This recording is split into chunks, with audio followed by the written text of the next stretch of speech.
Hi, my name is Danielle Garcia. I am the Director of Corporate Partnerships Activation at the Anaheim Ducks and Honda Center, and this is Her Table. Now you see her. You are magnificent! Welcome to Her Table, the podcast that shines a spotlight on the badass women who are redefining the game. Join hosts Kate Foley and Megan Martinez as they unlock the secrets of success from the brightest female pioneers in the industry. Welcome back, everybody, to Her Table. We have another amazing episode for you today. We are chatting with the very first Dodgers ball girl, Danielle Garcia. That is just one of her really cool accomplishments. She actually had a tryout for that. She is the Director of Corporate Partnerships Activations for the Anaheim Ducks. We can't wait to talk to her and hear all what comes with a role like hers and how and why she got into it. Also, I'm excited to hear about when she was a ball girl. What a fun job. Danielle has impressively made her way up to director through years of hard work spanning across many of the LA professional sports teams. I'm sure she has learned so much working with not only different teams, but completely different sports as well, that she has plenty of wisdom to share. She was also recently honored as the 2023 Woman to Watch, and we are going to dive into that and how she feels about having a title as powerful as that. Let's get to it. Danielle, you're up. Pull up a chair. It's Her Table. Oh my gosh. Okay, so how did you get to the Ducks? Corporate partnerships, I feel like, is one of those. It encompasses so much, and you touch every department basically within a team. Yep. And no one really understands how hard that is. Yes. It is so many personalities, players. Then you have the people paying you money that you're like, okay, I'm going to get that done for you. And then you have the people saying, I don't want to do that. Yep. What goes into your day-to-day? Yeah, I think that's why I love my job so much, is because my day-to-day looks different every day. Mm-hmm. I get to wear different hats. I get to work with different departments. And overall, it's just like a different day, and no day is the same. So I love it. But as far as my role, I'm going to explain it a bit, because a lot of times people don't know what Director of Corporate Partnerships Activation is. Mm-hmm. If I'm being honest, like 4 years ago, I was probably like, not 4 years ago, gosh, time goes fast, but like 7, 8 years ago, I was like, what the heck is what the heck is like Corporate Partnerships Activation? Mm-hmm. And when I always explain it to my friends and family, or even people who don't know the role, they're always like, oh, so it's advertising. And essentially, like, yes, but it's so much more than advertising. Yeah, getting sticker. It's totally like 360 approach of like how to integrate into the team through a brand. Yes. And what I like to say is, like, I'm a professional storyteller. So I help brands really tell their story to our Anaheim Ducks fans and Honda Center. So like a great example is Honda. It's the easiest example, but like we have Honda Center. Yeah. They pay their corporate partnership or sponsorship, essentially, and we help bring their vision to life, and we help tell their story. What do they want? They want to sell cars. They want to promote their new car line. So it's really bringing their partnership to life and communicating that to Ducks fans. So I love that. Yeah. It's so cool when you look at like all the different divisions within like sports teams. Mm-hmm. You know what I mean? And like how they all need each other but are individual swim lanes. Yeah. Did you start wanting to be in corporate partnerships, or kind of walk us through what got you to where you are today? No, I did not want to work at corporate partnerships, but now I love it. Your way. Yes. I think, when I was younger, I didn't see a lot of like females in sports. And I thought the only way I can be in sports was to either be a player, to be a sports agent, or a sports reporter. That's all I knew. I didn't know that there was so many more roles within the front office, within sports. So when I went to school, I got my master's, did my dissertation on the lack of women leaders in the sports industry. This was like 8 years ago. Wow. And this study really fueled more passion in me to really like be a leader within the sports industry. So I just interned a lot. My first role, I was talking to you guys a little bit about it, but really got my foot in the door was I saw a posting. It was a very odd posting, but it was like a Dodgers ball boy or girl. And I was like, hey, this is the normal, like a normal full-time position, but I'm going to try. I was still in college, still studying. So I tried out, and I was one of the first ever women or female ball girls. So after that, I started interning at a lot of different places. I was in community relations, I was in PR, I was in marketing. I even was at a sports agency for a bit.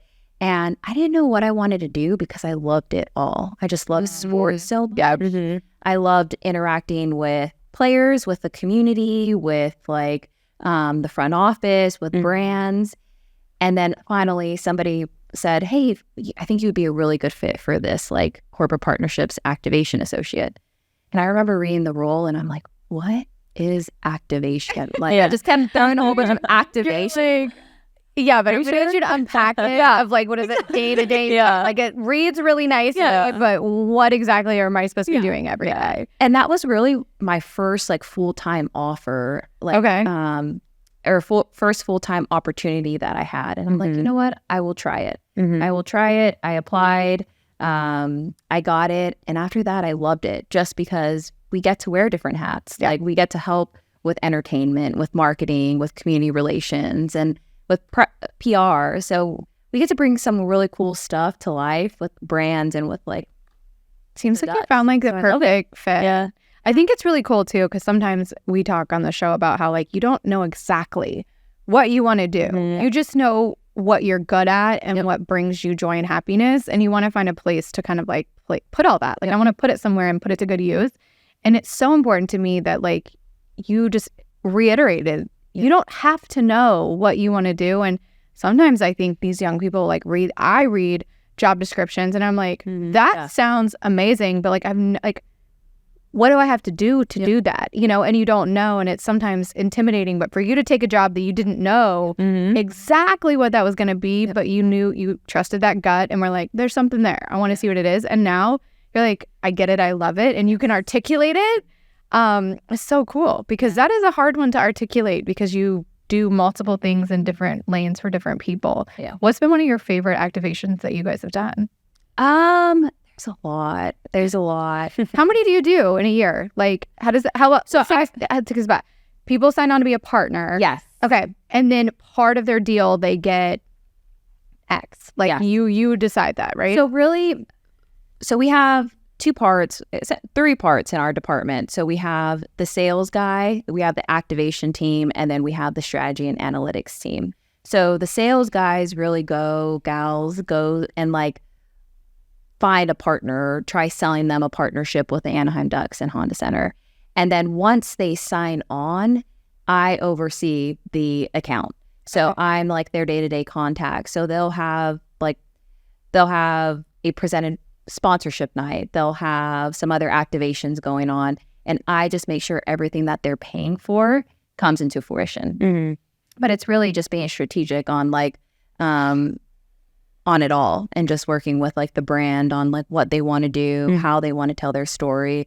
A big thing that we always want to ask brands is what is their why? Why are they doing this? Why do they want a partnership with the Ducks? Why is this asset in their deal? And really bringing that why and that story to the Anaheim Ducks and the fans there. But what's like a normal game night for you? I mean, I'm sure, you work crazy, like hectic hours and everything, but what's it like? Do you have to show up to the games? Do you not? Did you in the beginning? Kind of talk us through that. Yeah, so I go to all the games and all the Honda Center events, but really I start the day by doing a walkthrough before doors open, checking to see all the signage is up. So you're at the arena a lot of the time. Okay. Yeah. And then once doors open, depending on what the activations are throughout the night, we work with corporate partners on if they're tabling. So a perfect example is Kettle One. They always table. They'll promote like their espresso martini machine, which we have in the venue. So that's a fun activation, but I go visit partners, talk to them. What does tabling mean for those of us that don't know? So I mean, just like having a table at the with the product there. Yes. Yeah. Okay. Yeah. Okay. Yeah. I love that. Yeah. So you're able to watch the game and stuff too, and make sure they're enjoying it. Yes. Okay. So you mentioned or you asked, what is my favorite activation? One of them I would have to say is we actually have like the Jack Daniel's barrel tree that we have every year. Unfortunately, it didn't happen this year just because it wasn't in California.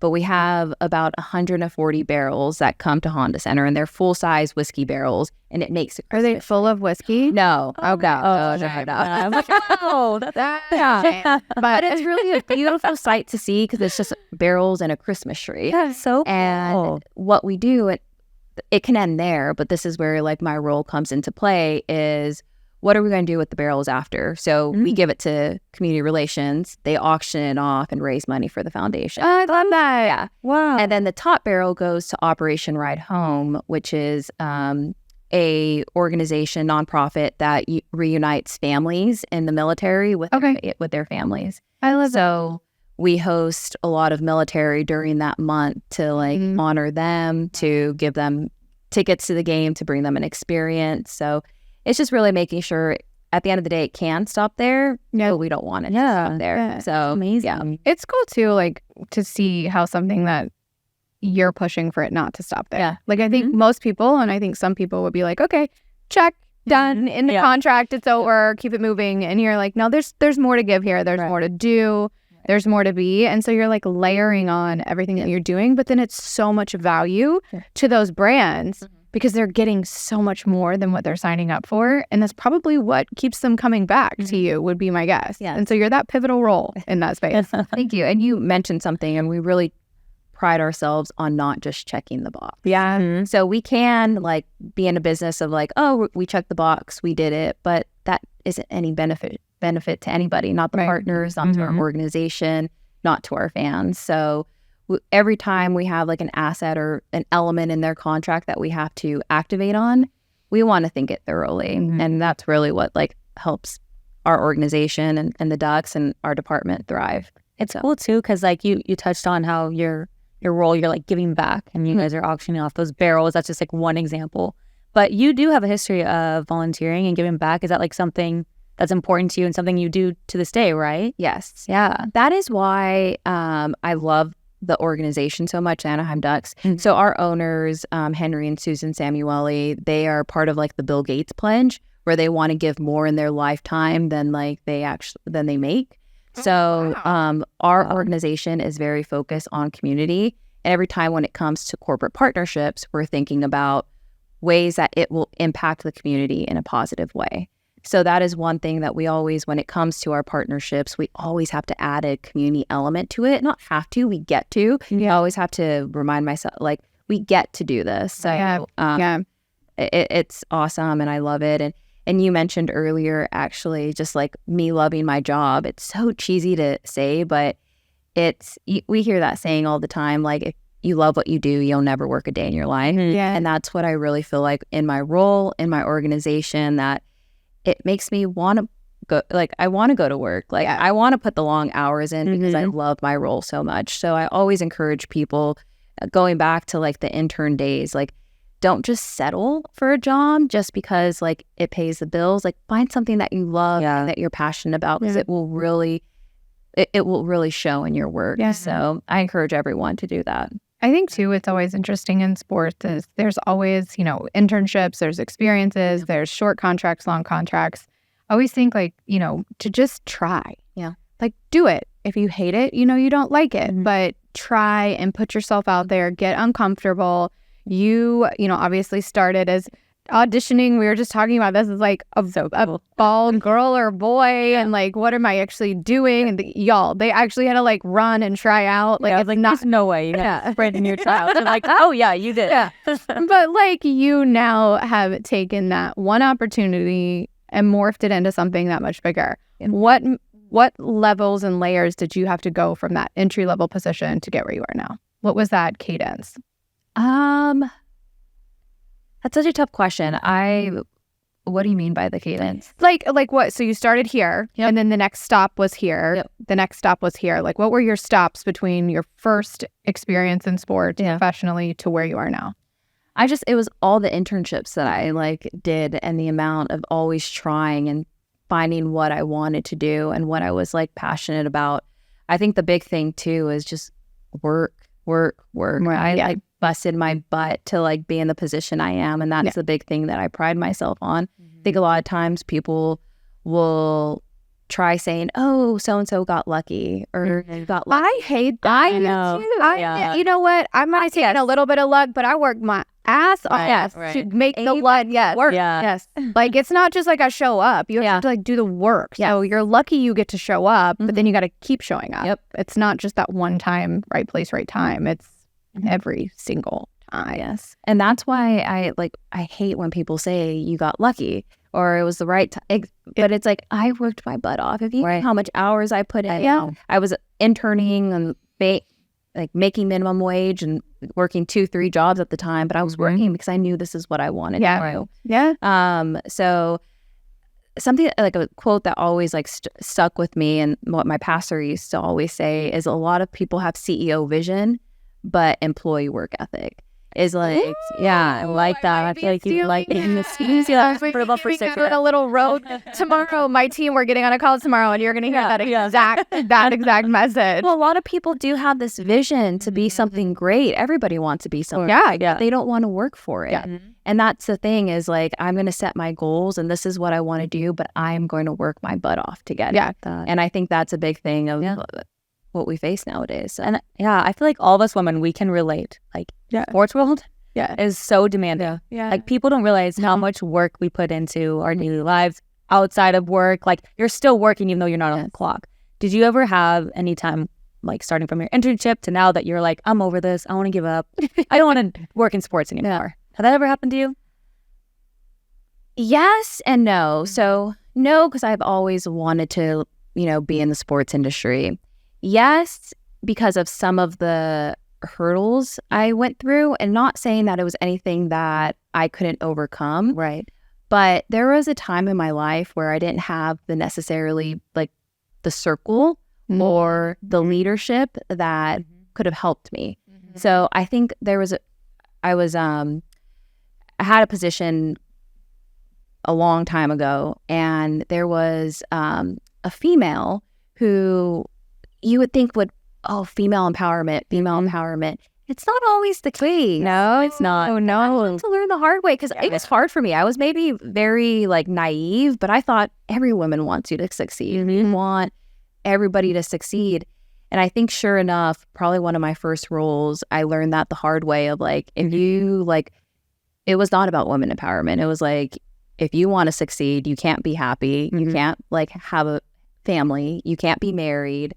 Like where she was telling you all this? And it was like, she was telling you all this. Yes. Stop it right now. And I'm not even going to make you out her because I want to so bad, but we're not going to. It's wrong. Yeah. It's like, it's insanely wrong. Right. You have kids. You have a great like life and career, and you're killing it. Right. So it was hard because that's what made me question the sports industry. I hate that. Like offline, we're talking later. So you just wait, honey. You just wait. But I think it's so true because so many times, and I think part of that is the evolution of like women empowerment. But I also think part of that is just you will run across people in your career, women especially, who are intimidated by your energy and what you bring, and it's hard. And sometimes I've had experiences like that where you're like, why aren't you nice to me? Why are you being like, I'm going to champion you, but then I remind myself not everyone's like me.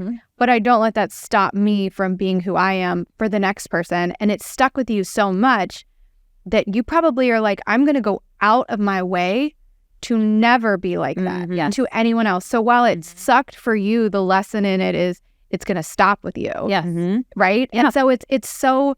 I see women like that, and you're just like, why? Yeah. Like, what does that serve? And then I feel bad for them because I'm like, I could have championed you from here to eternity. And right now I'm just going to let you do you, but it's going to stop right here. That, what I had to go through, I don't want to be a part of that for anyone else. And it's changing. Yes. It's not going to change overnight, but stopping it where you are to change it going forward is such a beautiful thing. And I love that. And I think a lot of times, we're not in competition with each other. There's so much right. Like there's so much space for everybody, and for females especially. And I think that's the thing is we got to surround ourselves with women who continue to empower you and continue to, what you said, champion you. And that's like that's it. And it's sad because sometimes I think this industry is hard enough as it is. It is hard enough to walk in somewhere and you don't play the sport.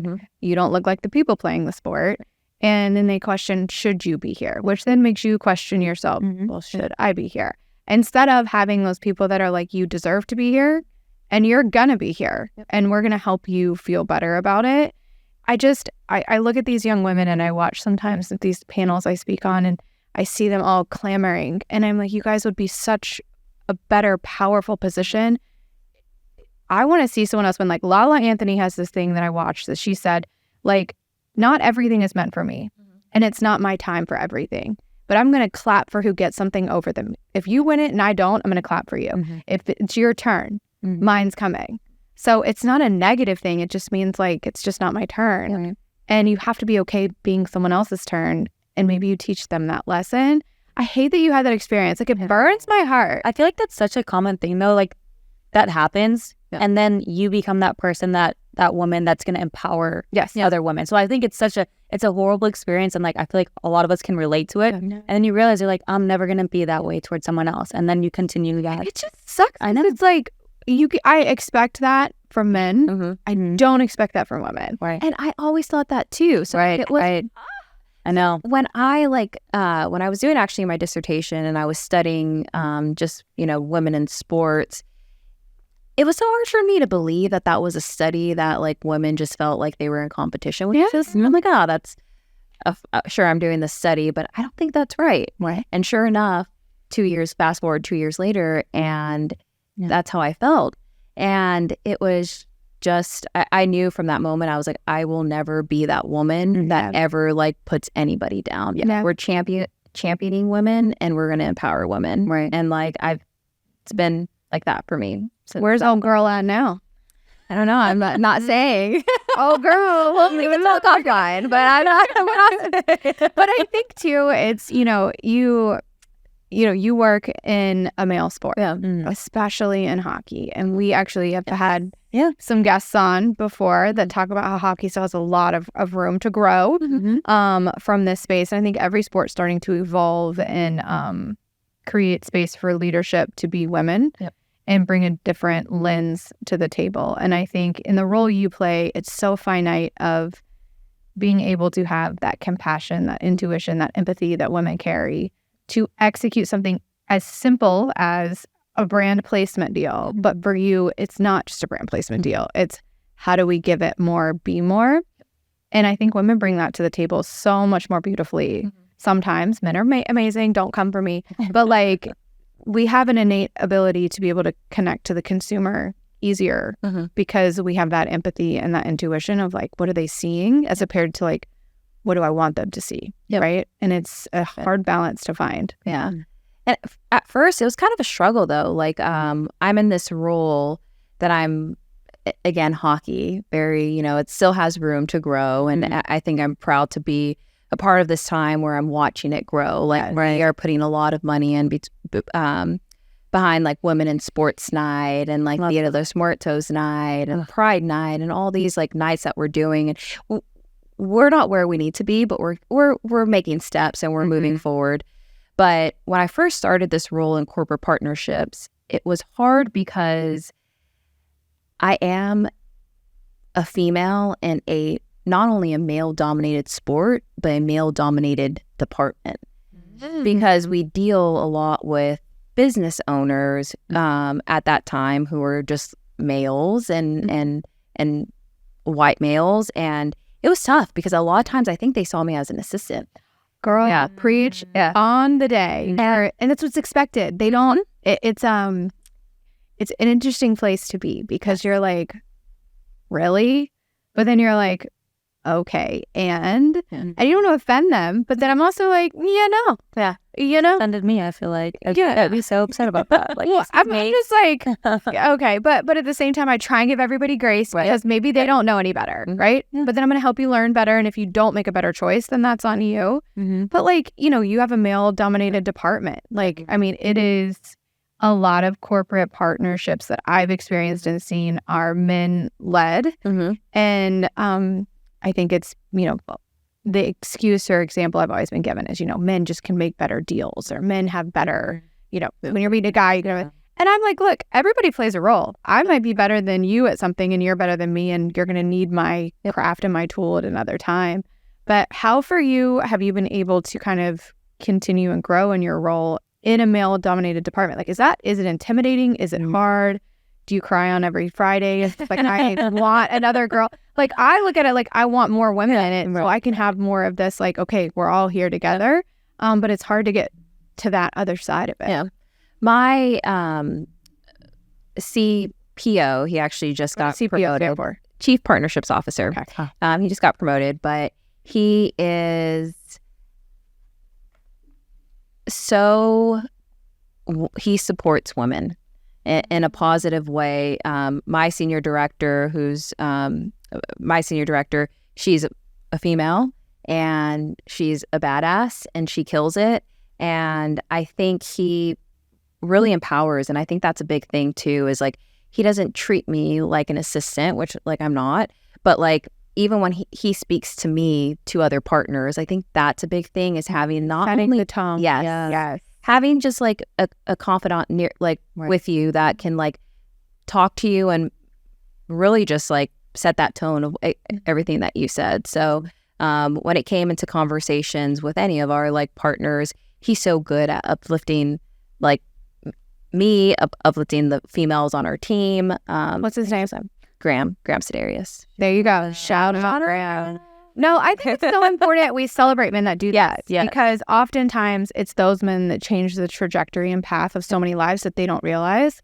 I've also found that if they have daughters, it somehow makes them a little bit more open to it, of like, well, I always say to people, your daughter could be me. So if you're going to talk to me that way, would you be okay with someone talking to your daughter that way? And then they're like, oh, no. And I'm like, this is what I'm saying to you, is like, you now look at life through a different lens of like, if your daughter wants to grow up to be me, is the way you're treating me acceptable to how you would want your daughter treated? And then they're innately like, oh my God, no, oh, no, you know what I mean? And they change. But sometimes you have to put it through a lens that they understand. Otherwise, it's just like, okay. Like, no, I don't want it harder. I'm not making it harder. I just want you to realize you might be making it a little bit harder than it needs to be. Right. But then you have guys like Graham that are like pulling up tables and chairs. I know. Like, hey, like, let's get to it. And it's changing the culture for you. Yeah. Which then makes you want to continue to change that culture. Yeah. So it's that trickle down effect without him even realizing it. And that's so fantastic. What's been one of your favorite, you said, you talked about the Honda Center, and we talked about the barrels. What has been one of your most challenging activations? Because I've been a part of some where you're like, how are we even going to bring this to life? Because a lot of them have your talent athletes as part of like the payout, right? Whether that's a meet and greet, an experience, autograph signing. How do you deal? And I've never dealt with hockey, so I don't know. Are they temperamental after they lose? Like, I know in the NBA, we try and do everything pregame because you cannot dictate the emotions that are going to come during or after the game. So I'm like, let's just, when everyone's happy and everything's 0-0, let's do it then. How is hockey on that side? Because I feel like some of those guys are pretty like intense guys. Yeah. Good thing we don't have meet and greets at the end of the games or before. We have them on off days. Okay. So we, have them during off days. They'll come, and whether it's a corporate partnership event or a B2B, but they'll come, stop by, say hi, but we get them when they're in a good mood, and we don't set ourselves up to possibly not have it. So. Is it hard to get the guys to participate in that, or do they understand? Because I know like in professional athletes, some of them, especially the NBA side, they don't know that all of this comes with it. They don't know they're going to have 12 mandatory team appearances and 4 community connects and like all of these things they're required to do on top of playing. Do you guys, when you get your rookies come in, do you sit them down like from, I call it the operation side, not the playing side, but the operation side, and say, hey, this is what our business with you looks like? As far as our department, no, but on the operation side of things, hockey ops, they do that. We do have like a standard, like all the community events already outlined for them, initiatives that we have to have them be participated in. But as far as the players, we don't really work with the players as much. And I think a lot of times the partners, what I've noticed is I think they're just there to connect with fans, not necessarily the players. Right. Yeah. And it's so funny. Sometimes there will be a few times where we'll invite the players and the partners are like, so who is that? Like, Yeah, they need to know. they're just there for the good time. They're there to be a partner. They're not there. Yeah. Are they? Who are they? And And they're like, who is that? And I'm like, oh my gosh, that's like one of our best alumni. It's like, and they're like, oh, hard though because they play in these pads. And they look so big. And then they meet them in real life and they're like, that's not what I was expecting. It's like, take the pads off, take the helmet off, take the skates off. Put and the they're teeth in. put the teeth in. Yeah, we talk about that. We learned that too. Put the teeth in. But you know, it's different. And then they're meeting someone that's different than what they probably expected, and that's intimidating too because you're like, oh my gosh, how do I connect there? For you guys as a department, where do you manage your success? Like, what does success mean to your department? Is it financial or is it experiential? Yeah. I think it's a little bit of both. We're really focusing nowadays on like the fan experience. Okay. And obviously it's community, but second is fan experience and making sure the partnerships make sense to our fans. We're not just going to build something out on the concourse or do an activation on the entertainment when like it's not getting fan engagement. Mm-hmm. But something that my CPO always says, it sounds like that Star Wars, what is it, CPO? CP3PO or CP3PO. Wait, CP3PO. not going to be like, I'm going to tell him that. It's bothered. No, it's CP3PO. oh, it's C3PO. Come for us, Star Wars fans. They're going to tell us C3PO. C3PO. I'm pretty sure it's CP3, right, Mac? Okay. Well, anyway, R2D2. R2D2. Yeah, Luke Skywalker's friend, but Chewbacca. My CPO always says it's not how we play. We can't determine how we play on the ice. It's how we treat our partners. And that's such a good thing because, let's be honest, the Ducks haven't been the greatest the last couple of years. Right now, we're still struggling, but it's really like taking care of our partners, making them feel like loved from our team and from our department. So, yeah, financials, the fan experience is one, but really just like, for me, I take pride on like my renewal rate. That's what I was going to ask. Is like, it's that renewal rate because it's not just like we're going to sign anybody because you only have so much bandwidth. Yes. Right. And where you put your time is where you make your money. Yep. So you always have to be thinking about like, okay, I'm going to go above and beyond because it's not just what under their contracts for, but what they're not. You want them to come back for that next contract. And a relationship. But also they got to make money to pay you. Yep. So like, this isn't just like, let's just stroke blank checks. It's like you're asking them to go find money in their pocketbook to pay to put in your pocketbook to then pay. You know what I mean? And it's not as simple as people make it sound, and some people can and can't do it. But that's why the relationship's so important. Who you are is so important. And like I always say, like the little details matter. Like literally the little details matter the most. Not the big things, the little things. And in corporate partnerships, I feel like that's so true because they could go spend their money anywhere.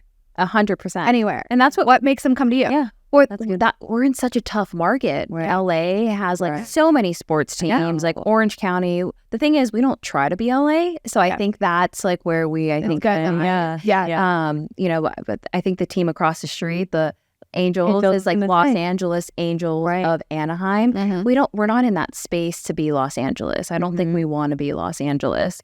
But it is still a tough market because at the end of the day, some brands are like, okay, California, SoCal, and they bunch us all together. But it's really that relationship is what you said is like the little things that really go such a long way for our partners is making them feel special, making them feel loved, listening to them. I think that's a big thing is a lot of times people want to stick to the contract, but they're like, hey, we're pivoting. Our like strategy and our marketing is changing. Can we pivot can you pivot with us? Yeah. And some people are not as flexible. While we're like, let's hear them out. What do they want to do? Let's tell them their story. Yeah. So I think that's a big thing is just being flexible with the partners and just the relationships. I joke around actually with my boyfriend that if we ever get engaged, I'm inviting all my corporate partners to our wedding. He's like, are you kidding me? But that's how close you are. That's how close I am. Is like we go and we'll just go on like happy hour. We'll go and hang out. Time with them. Yeah. You're not even talk about work. Right. Like, and I also love, like, I'm close with a lot of my corporate partners, but the female ones too. Okay. Because we just like love, you know, being surrounded by like-minded people that continue to empower you and empower them, even though different industries, it's still the same mentality, even in different industries. Yeah. So, well, I just want to pivot a little bit because I think it's really cool that you played softball in college. Now, did you always want to work for an NHL team? I was like, NFL, NBA, I always have to. Or like C3PO. I know, you got all these letters. Like, what is happening? It's like class around here. But was that always your dream to be in the NHL and work for them? Or you're like, I want to work for any sports team. Like, I want to work in MLB one day because I have that softball background kind of a deal. I used to always think that I wanted to work for either the Dodgers or the Lakers. Those were the two. I grew up playing softball, grew up playing basketball, and those were the two sports that I played. I loved the Lakers, loved the Dodgers. What I found myself when I was like the ball girl, nothing to it, and this might be a lot of people might stir up some drama, but I kind of We're here for it. Don't worry. It won't be the craziest thing that's said today. I kind of got burnt out of it. It did feel like work. Those games, 90 games of a homestand. Yeah. Oh man, like that was a lot. And like looking back, I love NHL because I didn't grow up a fan, believe it or not. So I wasn't invested in the Ducks or the Kings, and now I'm obviously a Ducks fan, but I love it because I think it's the happy medium from like it's 40 games, home games, between like MLB, that's what, 90? Yeah. And then 80. NFL, that's like 8, 9, 10. 18 regular season. Well, yeah. Games, yeah. Or it's like, I think like a happy medium of 40 like home games is kind of nice. I think it's so interesting because 40. Yeah. Work-life balance at the end of the day. Like, oh my God, forget NFL. And you guys like, she's like, wait, more than one game? I think it's so interesting because so many people, young people, are like, I love sports, and this is why I want to work in sports. And I always say to them, like, if you come at me that way, we're probably not going to be working together because you can't just love sports. Right. You have to love what you do in sports and what sports can do in the world. And it's weird because sports, to me, there's two things I think that run through every household, and that's money and sports in some capacity. Yeah. Those two things do. And sports and entertainment are very, to me, almost identical. But like, you are asking people to, hire you because you love sports. I didn't grow up playing basketball.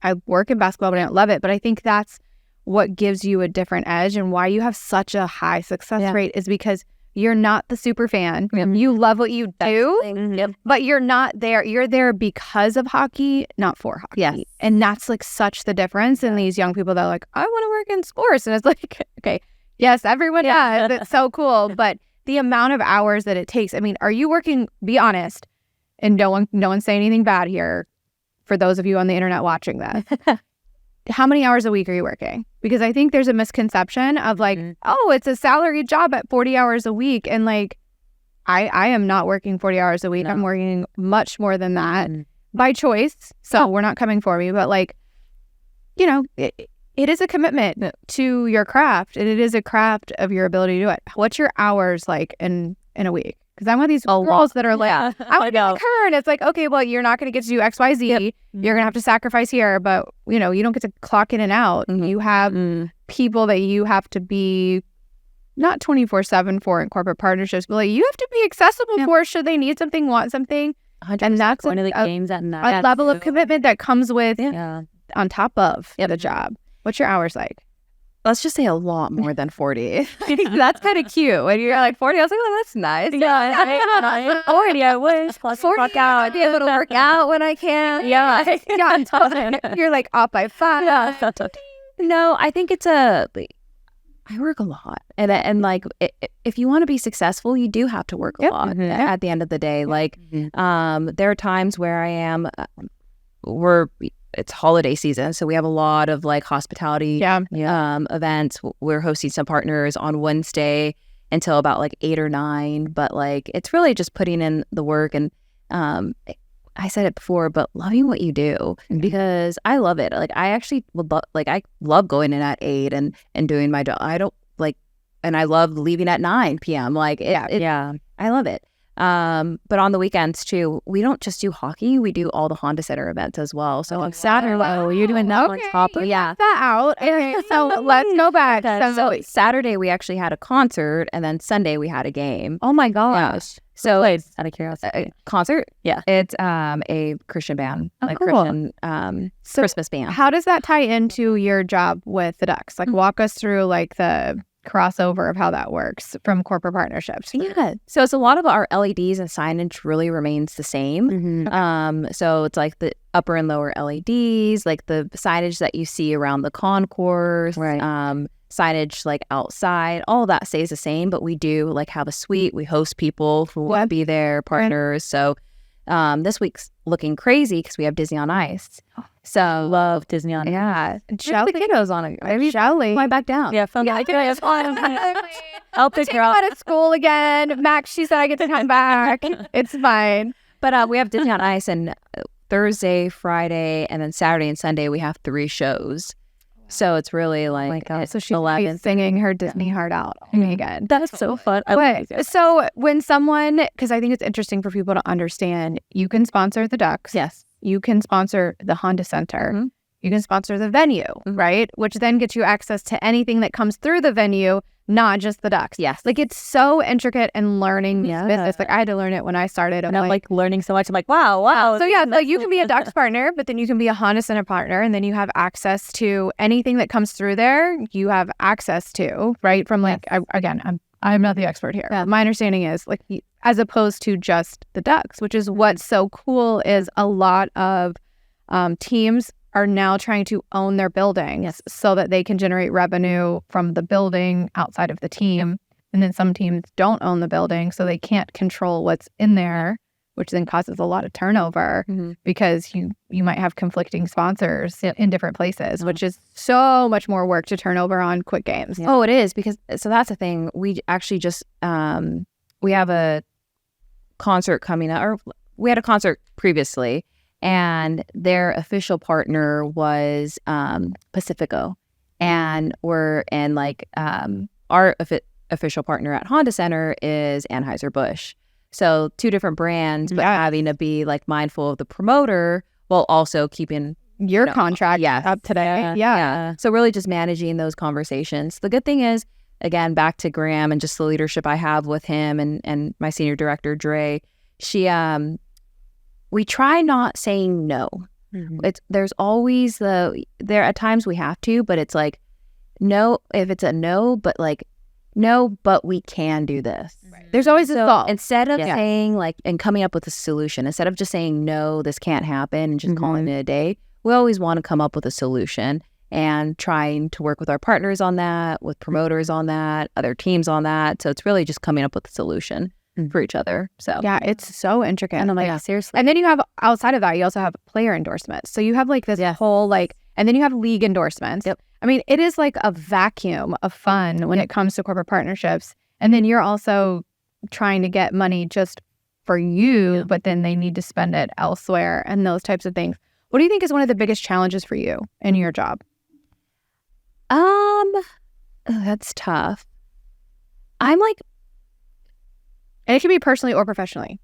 Like mine is always time management. Balance. And like mine is, there is no balance. It's just, what do we need to do today to get to tomorrow? Because I can't, if you're constantly trying to get to tomorrow, you're forgetting today. And sometimes what happens today dictates tomorrow. Yeah. So it's trying to find solace in the crazy. But what for you is like one of your challenges? I think like, and I'm about to be vulnerable. I don't even know if I should be saying this.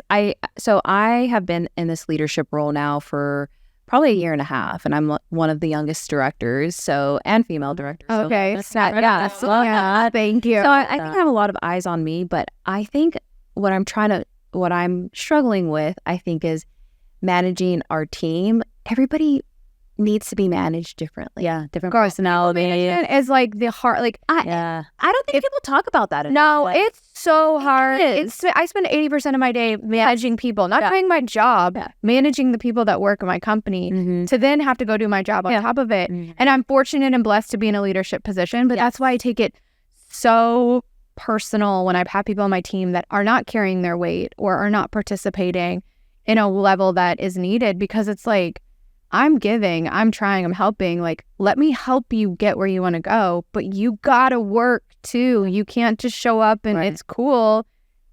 Yeah, I said to my team today, literally this week, I'm in the office one day. Y'all also need to be doing your jobs. Just because the boss is gone doesn't mean you get to like go to lunch and leave at 3 and whatever. But I don't want to have to worry about it. But the people management is so hard because I have in my career tried so hard to get over the need to be liked. Yes. I don't need to be liked. I need to be respected. Yep. And it is so finitely hard when you're younger to be like, I just want everyone to like me. Why can't I be friends? Instead of like, I am okay if you don't like me, but I will expect you to respect me. You know what I mean? I think a big thing too is really trying to like learn everybody's communication style, like the way people are communicating. My language, yeah. I think that's where I'm like struggling with because I did so well in like my role of like I was obviously being managed, but it was good because I was like, okay, this is what I'm doing. I'm going to stay in my lane and be managed when I need to. Mm-hmm. But then now I'm managing people and it's really trying to figure out their communication style, what motivates them, how do they work, like time management as well, and really trying to figure that out. So like everybody's so different and the way they need to be communicated, the way they need to be managed is just so different. And I think that has been my biggest struggle, believe it or not, is just the managing. And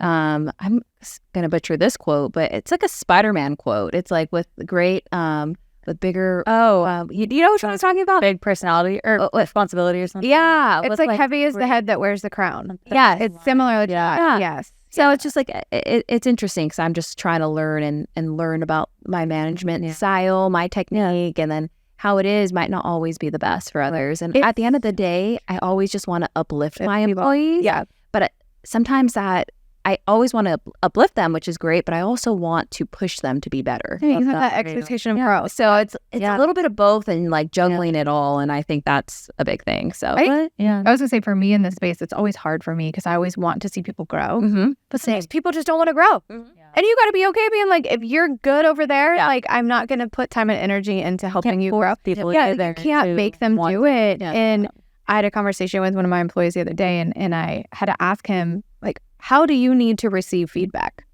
Well, that's how. Yeah. Is it direct? Is it like coddling? Like, are you going to be okay? Or do you need to just be like really toes to the line, like not very good conversation? Which one of those three is you're going to receive better? Mm-hmm. And then he's like, I don't know. And I'm like, you need to figure that out because I can't help you if you don't know how you work internally of like how to receive that feedback. Because I'm just talking and it's like love language, right? Like I'm talking and you're not getting it. Like I'm saying the same thing and we're doing this dance, but like really putting it on them in the younger world of like, how do you receive feedback? If someone asked me that at 25, I'd be like, I don't know. But now I'm like, just tell me what it is and let's keep it moving. Yeah. But a lot of that comes from just being self-aware. Yep. And asking those questions because they've probably never been asked, how do you want to receive it? It's every boss has a different style instead of saying like, okay, I might be a yeller and you might need to have me hold your hand and pat your knee and tell you it's okay. We probably aren't going to work together for a long time, but I'm going to try a different way to see if that helps you grow. Yeah. But that was like eye-opening to be like, bro, we need to sort this out. How's it going to go? But honestly, I have Melissa Voss, who's she's my COO. And she came from the corporate world. Mm-hmm. And she's really good about having me dive into people instead of getting frustrated with them, trying to understand why they're doing what they're doing and then how to approach them in a manner that might resonate with them more than just me wanting to be like, yo, this is stupid. I hate this. What are you doing? It's like, okay, I could see how you could see that, but I have a different point of view. She always says to me, if she doesn't agree with me, she'll say, I have a different point of view on that. And that's her way of being like, I love that. Yeah, okay, but still that. I have a different point of view. It's so corporate. And I appreciate it because now I take it and I'm like, okay, I really want to say something here, but I have a different point of view. And it's the same thing. But putting yourself with people who have had different experiences will help you as a manager. Yep. I mean, I fail every day, but like, okay, let's try again. Let's get it again and let's do it and it'll work. But that is in leadership. Yeah. The hardest part is other people. And I don't think I got my like master's in leadership and management, and that has like, it's great, but like it's really like this that's teaching me more than like my master's. Yeah, it's like we can learn all about it and ways to like respond and ways to manage people, but you got to implement. I know, but it's hard. It's so hard. Like like having hard conversations. It's still something to this day that I struggle with because I'm like, I'm gonna hurt your feelings and you're gonna hate me, but we got to do it. But as a woman, I always feel like you want to be emotional and console and comfort, right? And I have to check myself and be like, this is a business decision. Does this make sense or not? Yep. And from a corporate partnership level too, you have to be able to say to your people, love the idea, not the right fit. Yeah. Right? Instead of like, okay, let's just keep making more money. It's like your authenticity and yourself and what you believe in is so, so important because that's guiding your business, but then also empowering them to learn their business too. That's so good. Right. That's awesome. What has been your favorite memory or best part of working for the Ducks? For the Ducks. Or I guess in your sports career, yeah. I think the ball girl, like being a ball girl. Because you were the first ball girl.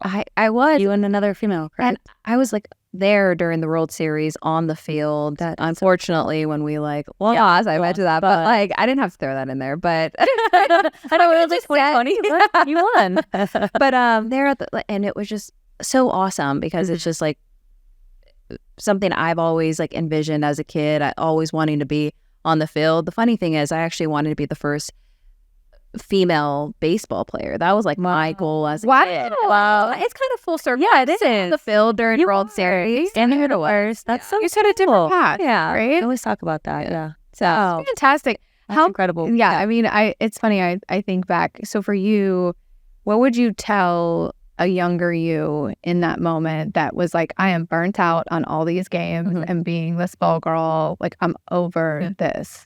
What would you tell her now? Enjoy the moment. Enjoy the process too. I tell people this all the time when it comes to the sports industry. Like a lot of times we're always looking for a next step. Yes. And like at the time I was like, I want a full-time job after like the 4th or 5th season. And it's like, but enjoying the moment and the like chapter you're in your life and taking it in. I think that's a lot. It's hard in our society nowadays. Everyone, especially on social media, wants to look up what's next and and how to do it faster. Yes. And I think just really be in the moment and be present and enjoy the process. What do you hope for you guys as a team? And you, when I say team, like the group you manage, what is for you? What does success for you personally look like with them, but then also for them as a group? Yeah, at the end of the day, I want all of them to be happy and I want them all to grow in their careers, whether it's with the Ducks or whether it's with another organization. I want to keep seeing them grow and I want to push them to be better.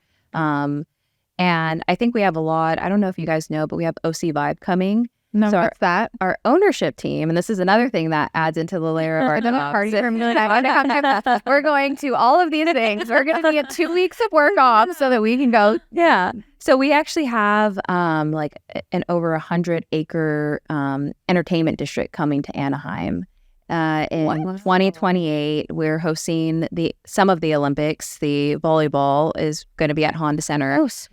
But this plan and this vision includes like a music hall, a food hall, apartment living, offices, and really being a downtown. I think that's something that we're missing in Orange County. There's not downtown. I agree. It's like Hotel Row, and then it's just, you know what I mean? There's no like walk downtown shop kind of place. Like it doesn't have that feel. Yeah, so I agree. Our team is working on that. It's all through like Henry and Susan Samueli and our like ownership group. So that's another thing. I know. That's amazing. So our like partnerships team is working through like the founding partnerships and working through that. So I think there's going to be a lot of growth within our organization, and I just want to continue to empower my team and see them grow within the organization. So where do you want to grow to?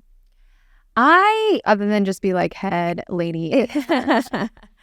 I love the Ducks and I want to stay there for a very long time. I joked when my first year, I was saying, oh, this is the place I'm going to retire. And they're like, you're 23 at the time. And I'm like, you're already thinking about retirement. And I'm like, yeah, this is how much I love the organization. But I want to continue to grow within the Ducks and Honda Center and just run a corporate partnerships team one day. So I think the big thing too, a passion of mine that I'm really trying to get into is I really want to teach.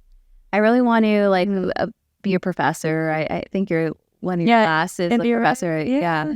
So I really want to, I've been applying for positions to be a teacher or professor at schools around, because I think there's a lot to learn, and I want to teach people. So you've taught me a lot today. I'm learning all these the fine this and that. Megan's not going to need us eventually. She's going to be like, okay, I know all the ins and outs. That's how I do it. Yeah, learn from the best. So I think it's always funny. I find when you have to learn something on your own and it's not taught to you at school, and you touched on this earlier, right? Of I went to school and I don't use a lot of what I learned, but the people skills, the communication, the investment, the thought process, the planning is all things you learn from other people.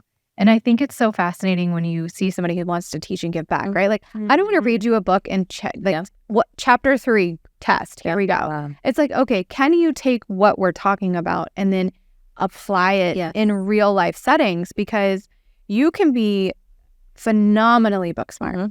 You cannot teach people skills, communication skills, and what I call fast-paced thinking skills. Whereas that Swiss Army knife, we got to auto eject, pivot, change. And those are the types of people I see have more success in sports, is because sports is constantly evolving.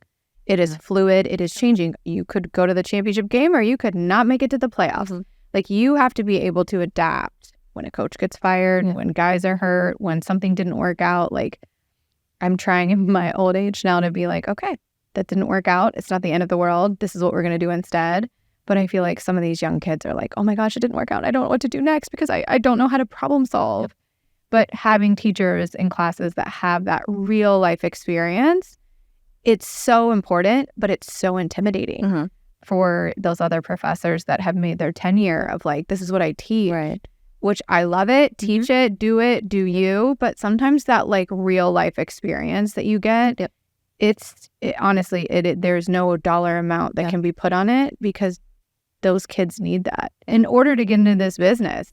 Because you can't just come in and be I have a 4.6 GPA. Right. You and 30 other people. Yeah. Exactly. And so how are you becoming something that people gravitate towards, attached to, or want to have on their team? Is not your GPA. Yeah. And I'm passionate about instilling intention in people. And I think that's a lot of things. I think that's what's missing, a lot of things of we go to a meeting, but what's the point of this meeting? Yeah. It's oh, well, it's just on the calendar, but what's our intention when we go to this meeting? What is our goal? What do we need to get? Because it saves everybody time too. Sure, we're going to this meeting, but when we allow everybody to talk, it's I need some intention here. I need some goals. Burning my name. Yes. And oh my gosh. Time has become more valuable to me. So it's instead of loading up our calendars, I'm more of okay, do we need this meeting? Can this be done on an email?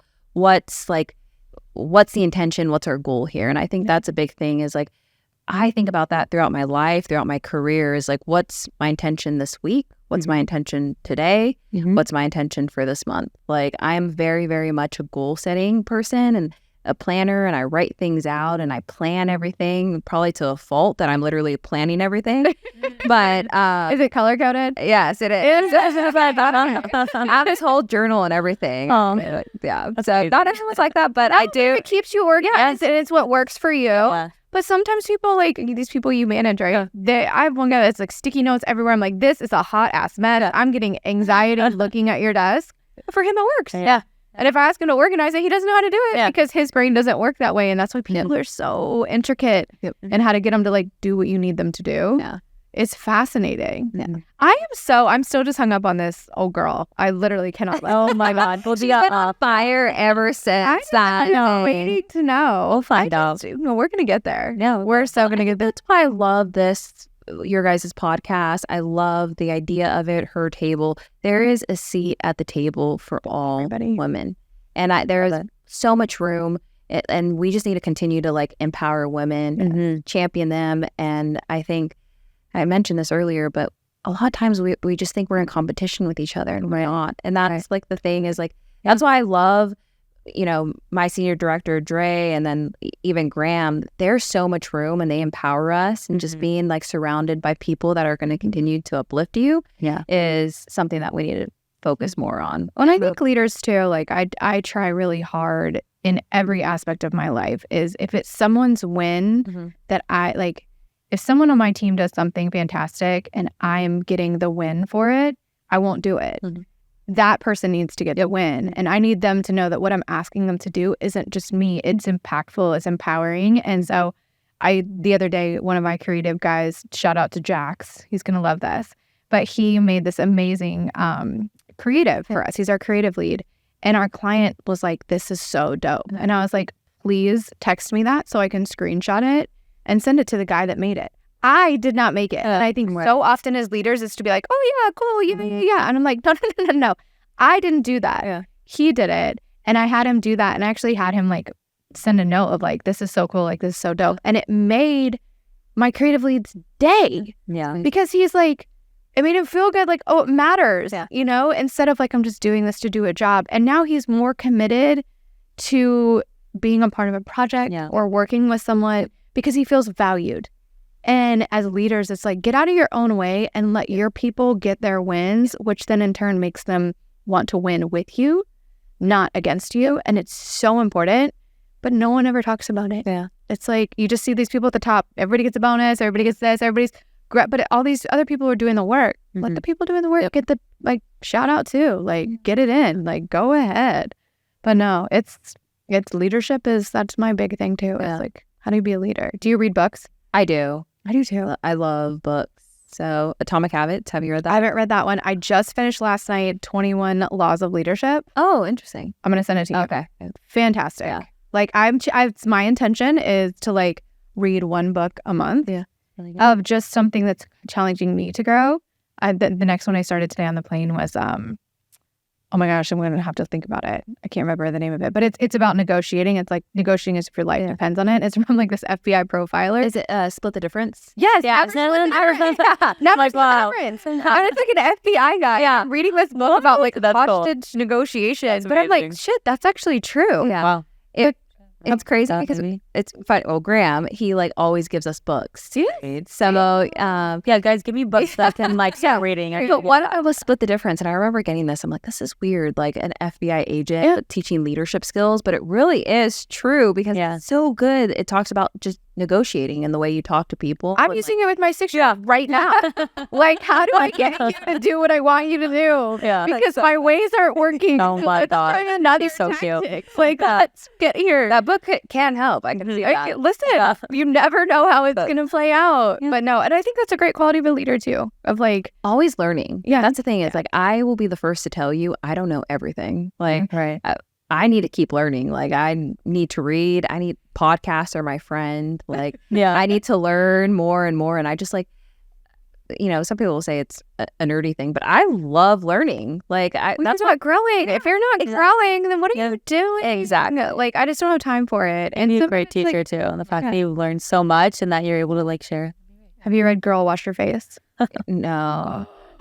Read that one. No, I haven't seen that one. That one's a good one. It's just about how, like, when you have a shitty day, like, get it out, cry it out, and then get up and do it again. Just keep going, and it will get better. Amazing.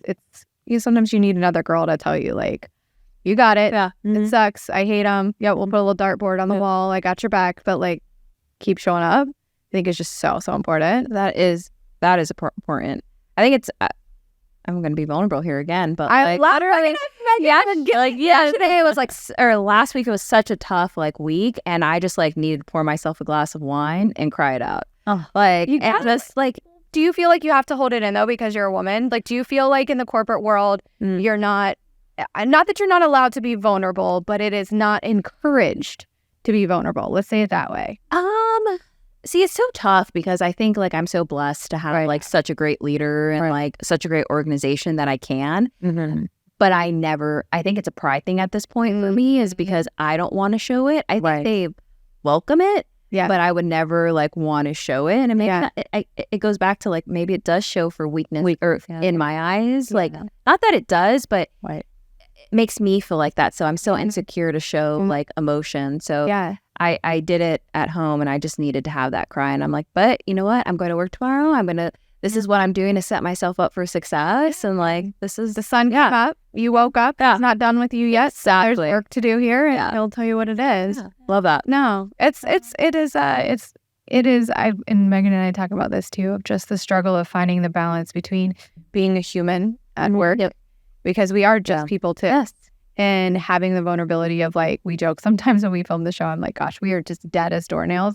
But at the same time, like, we get to do it, but we're still people. And so we have to remind ourselves even too that like the level of the standard we have for ourselves doesn't need to be everyone else's standard. And that's so good. Encouraging that really good. below you, right? Like, I'm here and I'm going to meet you where you're at. Like, I can't always be pushing and pulling. I have to be willing to meet somebody where they're at. And that might not be a good day. They might be having a bad day. But giving them the power to sit in that and then grow from it. If you wake up the next day, you're not done with me yet, sir. So like, what do we got to do today? But keeping that mentality when you have those bad days, because everybody has them. And especially like, I mean, you live in a revenue generating world, right? Where you're like, okay, I got this. I didn't get this. They didn't renew, or they're not, they don't have that kind of budget. Like, all of those lines factor into your goals at work, but that doesn't define you as a person. In sports, we give so much to this industry that sometimes you forget who Kate is, who Megan is, right? And you're like, no, we're just people. Just people. And we're going to go work at Starbucks today, later, and let's go. And make coffees and do it. But Cappuccinos, little pups. Yeah, all day long. That's like what I want. Cappuccinos to the puppies. That's all she wants to do. She wants to make the coffee, people. I just want the whipped cream. Megan's going to be the puppuccino person. I will be. I'll be happy to do that. Yeah. She volunteers. Like, we're not going to pay you to do that. And you're like, you don't have to. That's okay. I'm like, are we good? I'm a volunteer. I think a big thing too is really like the self-talk. Positive self-talk is such a big thing. And like every morning I have to like tell myself I'm great. Like this, I'm going to like conquer anything that's thrown my way. I always say a Bible verse like before I leave. And it's just a matter of like, the self-talk is so important, because if you can't talk positively about yourself, like, what makes you think other people will? Like, so it's just like, that's such a big thing for me. And just a self-talk. I think it's important too, because like how you talk to yourself oftentimes is how you talk to other people. All right. So you're teaching yourself how not to speak negatively to someone and maybe have a different outlook on it, but also them hearing you might impact how they talk to themselves or how they interpret a situation. So I think it's I learned this from one of the guys I worked with at Clorox, and he would never say like wins and losses. He would say, what's the opportunity? And that's basically like, what's the loss? Like, what's the problem? But it's like, what's the opportunity? And I've taken that with me to be like, okay, that's how I want to approach things. Not like, what do we get wrong? But what's the opportunity we have to get better? And it's a cool way to look at it. It's the same thing, but it just sounds a lot better. I know. And it makes me feel better because it's forcing me to be honest with myself about like, it might suck, but there's something on the other side. So how do you get to it? I think that's a good one. And you also mentioned earlier, grace, that word. Showing ourselves grace, which I have trouble doing at times. I have to take a step back and be like, oh, shoot, like, I'm a badass. Like, you guys are badasses. Like, I did all this, and like, sometimes I don't like doing that because it's just like, I'm just so in the moment. Right. But sometimes we owe that to ourselves, is to take a step back. You have to do it. It is one of, and I talk to Megan about this all the time, it is one of the hardest things in the world to champion yourself. And because I think sometimes, especially as women, it's like, oh, she's just being arrogant, or she's flaunting, or she's being too big time or whatever. I'm like, but these dudes over here have no problem telling me all their accolades. But that goes back to that, like, having people around you that are going to champion you for you. When you don't, they're going to be like, no, girl, get on over there and do that. Nope, you need to do this. You need to do that. Put yourself out there. You and I had this conversation at Summer League of like, no, put yourself out there. Do those things, because if you don't expect anyone else to. But if they see you doing it, that's going to draw in more people. And it is definitely hard to champion for yourself and not feel guilty about it. And that's terrible. I know. Oh, it is. It's terrible, but it is true. It is very, very true. As part of my dissertation, one of the things that I read or was researching was how males look at themselves opposed to how like females look at themselves. Okay, break this down. Yes. So on, doctor, I need to know. It can be the same job, and it everyone talks about it now. I think it's in multiple books. Like sometimes I look back and I'm like, shoot, I should have like it was like 7, 8 years ago that I think I was like so ahead of it. But it can be the exact same position. The woman's more qualified, Right. but the guy will say he is worth $50K while the girl will settle for like the 35, 40K. When it's like the girl's more qualified, Right. like why do men look at themselves more highly than women? And I think a lot of times we're so hard on ourselves, and it goes back to we got to show ourselves grace. We are badasses.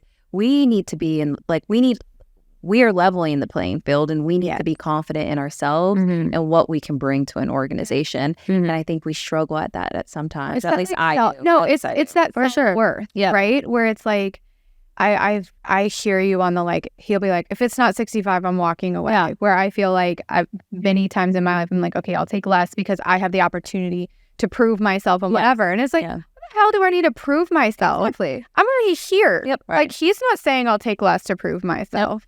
Like, but it's being okay with saying that's not meeting me where I'm at.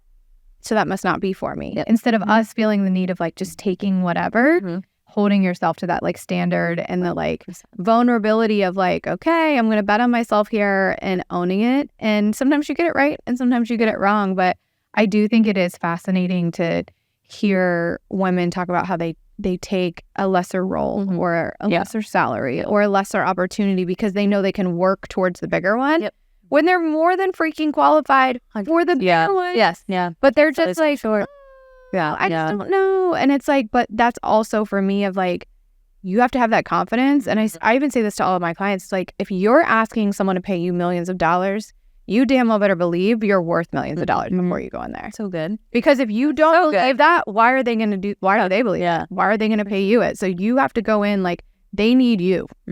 And that is for me. And it's so I even take it to myself. Like, I can give all this great advice to my clients, and I'm like, I listen to my own advice. I give. And so now I am trying to like be more honest with myself of like, that's not, but having the right people in your circle that remind you and keep you accountable of that, so important. Yeah, because there's going to be those little Betty Granny apples over there that are not good, the little rotten apple over there in the bucket. But like, that's 1 in 10. And if you can make 10 more of you, and then make 10 more of you, and make 10 more of you, the one in the bucket's on her own ship now. Yeah. Watching everybody else live their best life on the beach, and she's over there in a dinghy. So rowing it in her life jacket on. It's fine. You just wave with your Mai Tai. Like, it's good to see you. How's it hanging over there? Yeah. No, but I've loved having you on. This has been so amazing. Thank you guys so much. It's been fun, and I love everything that you guys are doing and everything that you guys stand for. And it's amazing. So you guys are speaking to a lot of women in the sports industry and those who are not yet in the sports industry. So I do want to say thank you guys. Thank you. Thank you for this conversation. I know. That's so great. You guys really keep this conversation. We all need to keep the conversation like going. And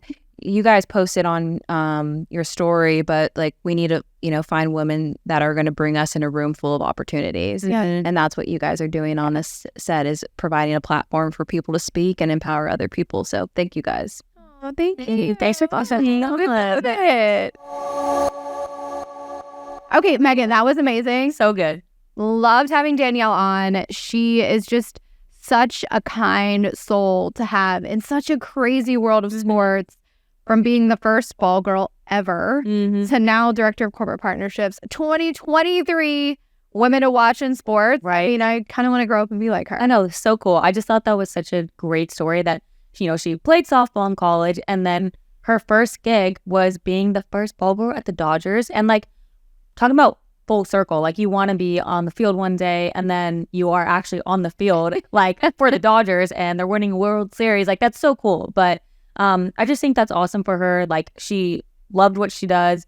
She wanted to work in sports. She kept, fighting through adversity to get to where she is today. And I just think that's so impressive and inspiring for women, who want to get into sports one day. For sure. I love how vulnerable she was. I mean, we oftentimes, we all forget we're just people and just humans. And hearing her share stories of vulnerability, of how she wants to be a better leader, or a challenge she had with that female colleague. Right. I mean, I can't tell you how many times I hear those stories and I'm just like, gosh, we have to be better people and better women, and seeing how it could have affected her negatively, but it affected her positively in the end because now she wants to be a better leader for it.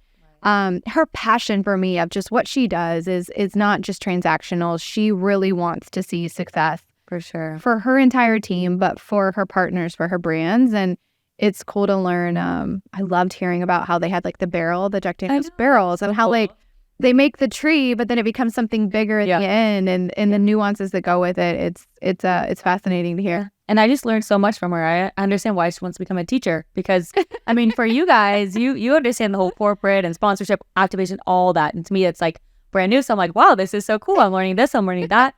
And it was really, really cool to hear about what she does. I loved having it. She was fantastic. She is definitely one to watch. That's it for us here on Her Table this week. Thank you guys so much for tuning in. Make sure to like, comment, and share this to your friends, and let us know. Make sure you guys subscribe. Come on. We're doing great things. We look forward to seeing you guys each and every week. Thanks so much. That's it for Her Table.